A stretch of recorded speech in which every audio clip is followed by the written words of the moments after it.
안녕하십니까, 언페이드입니다. 오늘은 바로 삼성 SDI에 대해서 얘기해 볼 건데, 최근에 유럽에서 전기차 판매량이 급증을 했습니다. 1월 달에 독일에서 작년보다 61%가 증가한 7,500대의 전기차를 판매했고, 영국 역시 작년보다 3배나 증가를 해서 4,000대 전기차를 판매했습니다. 중국에서 작년에 103만 대의 전기차가 판매된 데 반해서 유럽에서는 39만 대밖에 전기차가 판매되지 않았습니다. 작년 1월 12월까지만 하더라도 확실히 중국이 유럽에 비해서 많은 전기차를 판매했는데, 이게 2020년 1월에는 중국보다 유럽이 전기차를 더 많이 판매하면서 역전이 됐습니다. 19년에 중국이 전기차를 많이 판매한 이유는 중국 정부가 전기차 보조금을 지급하면서 중국 국내 전기차 판매량이 급증을 하면서 세계에서 대부분의 전기차를 중국 내에서 팔았습니다. CATL 역시 이 수혜를 그대로 누리면서 작년 배터리 출하량 28%로 1위를 기록했는데, 그에 반해서 LG화학, 삼성 SDI 그리고 SK이노베이션 같은 경우 사드 보복 이후 중국 정부가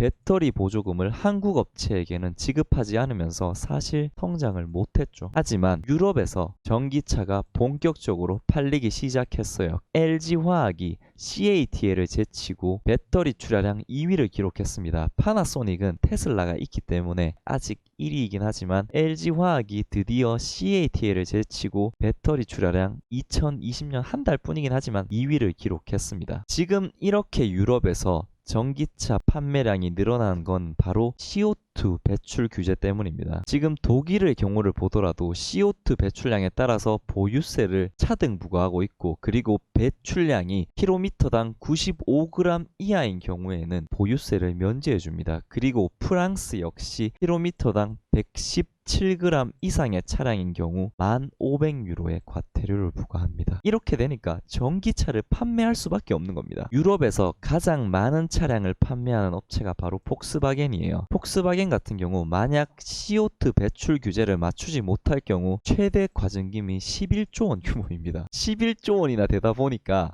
내연기관은 어차피 연비 개선에 한계가 있다 보니까 차라리 전기차를 파는 게 훨씬 이득이 되다 보니까 지금 전기차 판매가 굉장히 활발하게 나타나고 있습니다. 2025년 노르웨이를 시작으로 2030년에는 6개 국가, 그리고 2040년부터는 프랑스와 그리고 스페인, 영국까지 내연기관 차의 판매 금지 타임라인을 설정해놔서 이제 더 이상 내연기관 차량이 설 자리가 점점 좁아지고 있습니다. 현대차 역시 기존의 울산 공장에서 생산되던 코나를 체코에서 생산하기 시작했습니다. 당연히 현대차도 유럽에서 차량을 판매하다 보니까 이러한 배출가스 규제를 맞춰야 되니까 어쩔 수 없는 선택인 거죠. 그리고 아까 말씀드렸다시피 폭스바겐은 유럽에서 가장 많은 차량을 판매하고 있는데, 이렇다 보니 굉장히 많은 이제 벌금을 내야 될 수도 있으니까 작년 가을부터 폭스바겐의 전기차 ID3를 생산하기 시작했습니다. 그리고 이 차량의 인도를 올해 여름부터 시작할 예정이고, 2023년에 100만 대의 차량을, 그리고 2025년에는 150만 대의 전기차를 생산할 목표를 세워놨어요. 그리고 2030년까지 누적으로 2,600만 대의 전기차를 판매할 계획입니다. 작년만 하더라도 CATL이 출하량이 가장 많았고 LG화학과 SDI는 조금 초라했는데, 이런 이유가 있죠. 사드 보복으로 인해서 중국 시장에서 전기차 배터리 보조금 명단에서 국내 3사는 배제가 되었습니다. 보조금이 얼마나 중요한지를 보면 현대자동차가 중국에서 판매하고 있는 전기차 현지 전략차종인 위해동 EV라는 차량이 있어요. 근데 이게 보조금을 지급받기 전에는 3,400만 원인데 이게 보조금을 받은 후에는 1,900만 원으로 거의 절반 정도가 가격이 떨어집니다. 배터리 보조금을 받는 업체의 배터리를 쓸 수밖에 없는 거죠. 국내 3사는 배터리 보조금을 못 받으니까 만약 국내 3사 업체의 배터리를 쓸 경우 3,400만 원인데 CATL의 배터리를 탑재할 경우 이게 이만큼이나 낮아지니까 쓸 수밖에 없는 거죠. 이 보조금을 원래 2020년부터는 없애기로 했어요. 근데 지금 최근에 상황이 별로 좋지 않죠. 경제 침체 이런 얘기가 나오다 보니까 일단은 유지하기로 결정을 했습니다. 하지만 이제 유럽에서 전기차 판매가 본격화되면서 국내 업체들에게도 기회가 왔습니다. 그 중에서도 오늘은 삼성 SDI를 살펴볼 건데, 삼성 SDI는 크게 전지와 전자재료 사업부가 있어요. 먼저 전자재료는 삼성 디스플레이에 납품되는 OLED 재료와 그리고 삼성전자 반도체 사업부에 납품되는 이러한 소재가 있고, 그리고 전지 사업부가 있는데 소형 전지와 그리고 중대형 전지로 나눠지게 됩니다. 소형 전지는 이제 핸드폰이나 아니면 전동 공구, 청소기 같은 곳에 들어가는 소형 전지, 말 그대로 소형 전지고, 중대형 전지는 자동차 전지와 그리고 ESS에 들어가는 중대형 전지가 있는데, 전지 부분을 살펴보게 되면 작년에 분기마다 매출액이 계속 개선됐어요. 그리고 이 매출액이 늘어남에 따라서 영업이익도 계속해서 증가했습니다.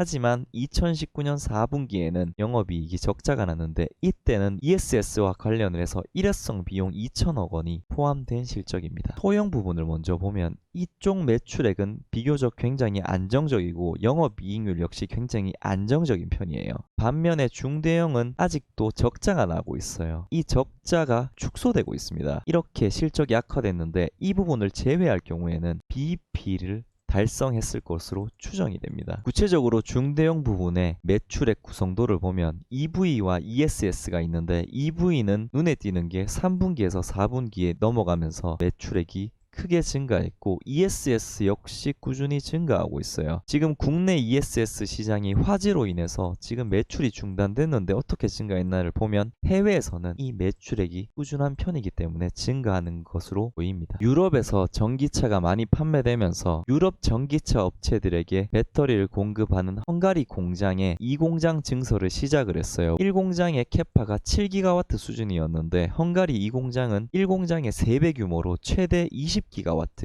캐파를 늘릴 수 있을 것으로 추정이 됩니다. 그리고 중국 역시 이제 배터리 보조금이 점차 줄어들면서 더 이상의 보조금으로 인한 차별 없이 경쟁을 펼칠 수 있기 때문에 시안 2공장도 증설에 나설 것으로 검토가 되고 있어요. 2019년 4분기 실적 설명에서도 이 같은 부분을 언급을 했어요. 헝가리 중심으로 캐파 증설을 할 계획이며, 지금 헝가리 공장은 수율과 가동률 모두 문제가 없다는 언급을 했습니다. 2021년부터 출시될 젠5를 공개를 했는데 주행거리가 600에서 700km나 가능합니다. 전기차의 최대 약점인 주행거리를 거의 50% 또는 70%까지 늘린 이 젠5를 2021년부터 출시할 예정입니다. 기존에는 NCM, 니켈, 코발트, 망간을 사용했었는데, 이 젠5에는 80% 이상의 니켈을 사용한 니켈, 코발트, 알루미늄을 넣은 NCA를 적용하기로 했습니다. 이 에너지 밀도가 20% 이상 증가했으며, 그리고 배터리 원가 역시 20%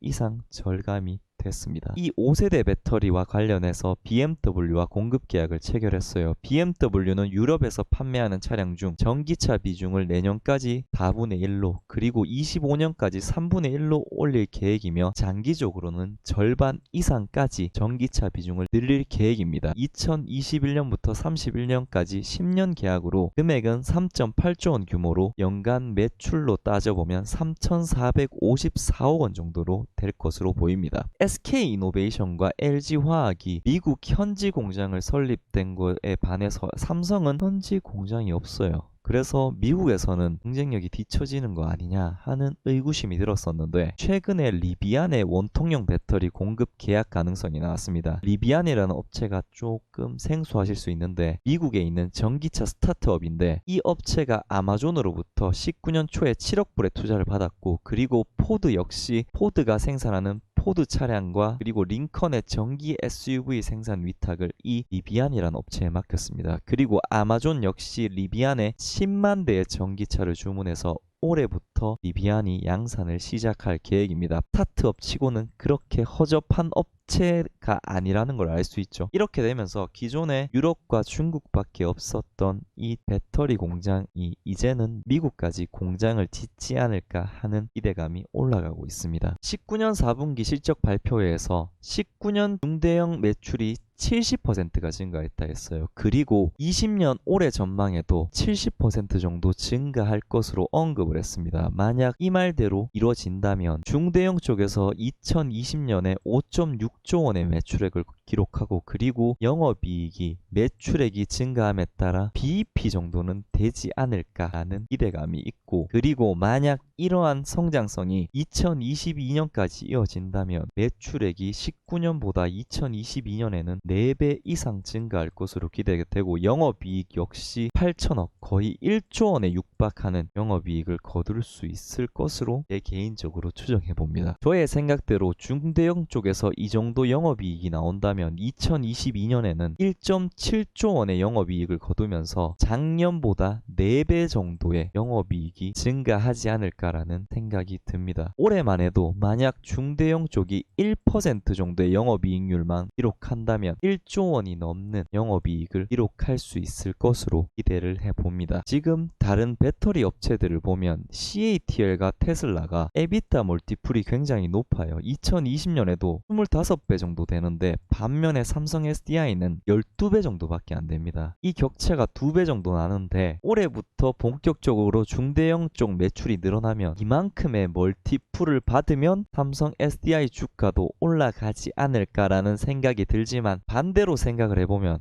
이 CATL과 테슬라의 멀티플이 너무 높은 게 아닌가 하는 생각이 들면 삼성 SDI가 받는 멀티플 12가 적당하지 않나 라는 생각이 들기도 합니다. 삼성 SDI가 당장 1월부터는 배터리 출하 실적이 그렇게 좋진 않아요. LG화학은 확실히 이 배터리 출하량이 늘어나고 있어요. 왜 그런가를 보면 LG화학이 배터리 공급을 계약한 완성차 업체가 삼성 SDI보다 월등히 많습니다. 9개 되는데 삼성 SDI는 3개사 정도밖에 되지 않아요. 폭스바겐, BMW, 제규어와 이제 공급 계약을 체결했는데 폭스바겐은 연간 판매량이 많긴 하지만 워낙 많은 업체와 공급 계약을 체결했고 BMW와 제규어는 절대 판매량이 적어서 많은 배터리 공급을 기대해 보긴 좀 어려울 것 같습니다. 폭스바겐은 가뜩이나 이렇게 많은 업체와 공급 계약을 체결했는데 여기에 더해서 자체적으로 배터리를 개발해서 작년부터 시험 생산에 돌입을 했어요. 그리고 스웨덴 업체인 노스볼트의 지분 20%를 인수했고 중국 4위 배터리 업체인 워시완의 지분도 인수했다는 뉴스가 나왔어요. 지금 자체적인 배터리 생산 움직임을 보이고 있습니다. 이렇게 되다 보니까 폭스바겐의 향후에 공급할 배터리가 줄어드는 거 아니냐 하는 배터리 제조사들의 고민이 생겼고 2009년부터 독점적으로 삼성 SDI가 BMW에 배터리를 공급을 했어요. 2018년부터 CATL이 이 삼성 SDI와 BMW의 독점 공급 관계를 깨버립니다. CATL이 두 번째 공급 업체가 되는데 삼성 SDI보다 더 많은 물량을 CATL이 계약 체결을 하게 됩니다. 금액 기준으로 9.5조 원으로 계약 기간은 같아요. 근데 금액이 삼성 SDI는 3.8조 원으로 2.5배나 차이가 나는 거죠. BMW랑 제일 먼저 계약 텄는데 두 번째 들어온 놈이 더 많은 배터리 공급 계약을 체결한 거죠. 그래도 이 전기차 시장은 급성장할 것으로 기대가 되고 있어요. 차량 판매량을 연간으로 9천만 대로 잡는다면 이 중에 20%의 차량이 전기차로 판매가 된다면 1,800만 대인데 70kW